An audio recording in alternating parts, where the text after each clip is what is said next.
Hey fellas, I'm sorry for not uploading last week because I was busy. We're watching One Piece Sabaody arc. Anyway, today we're gonna talk about which admiral that might fight Zoro in the future. But before that, I'm going to say that I have a strong feeling that Luffy crew or aliens will fight the admiral.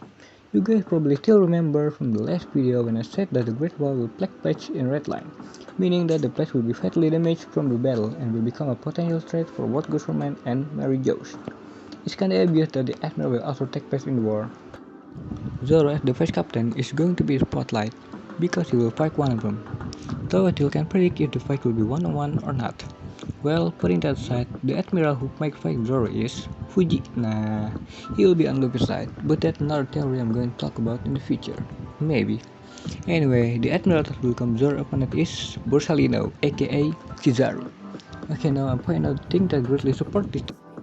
First point on Sabaody Shipyard, we have seen the fight between Kizaru and Rayleigh. Kizaru is equipped with a light sword. Yes, a sword, again Rayleigh with his sword as the basis. We can also see from a flashback that Rayleigh is using one-hand sword, which means he's been a sword user for a long time.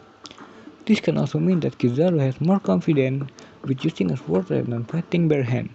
Kizaru named his move Ame no Murakumo, and on Wikipedia, Ame no Murakumo or Kusanagi no Tsurugi is a name of a legendary sword.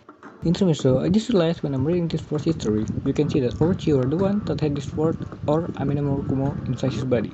Then generation later, Ame no Murakumo was passed to Yamato, and changed name into Kusanagi no Tsurugi.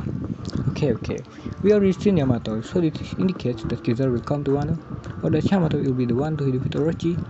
Either way, I'm betting one of those, since other century like to using folklore as a reference in One Piece. Now back to the top.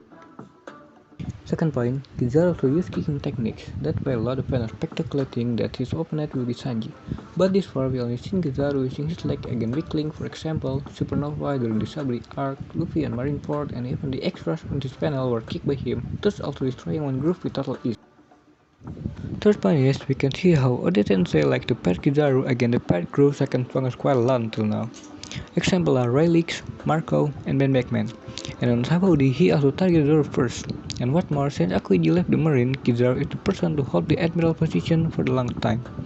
Now taking Akainu as the fleet admiral, I take that Kizaru is Akainu's right-hand man for now. Fourth point, it will be good for Zoro's revenge. After his defeat against Mihawk, he promised to Luffy that he will never lose again. He still has unresolved conflict with Kizaru, so in the future there is a high chance that we will see them fighting. This fight will be good for Zoro's observation haki training, knowing that Kizaru can move at the speed of light. Lastly, on Sabaody, Kizaru could also kill Zoro if Rayleigh didn't make it in time to save him. Also, here there's an interesting panel that shows Rayleigh's comment for Zoro. He said, "Don't pick butt before they sprout." Does that mean Zoro's full power in the future can make Kizaru like spit? Well,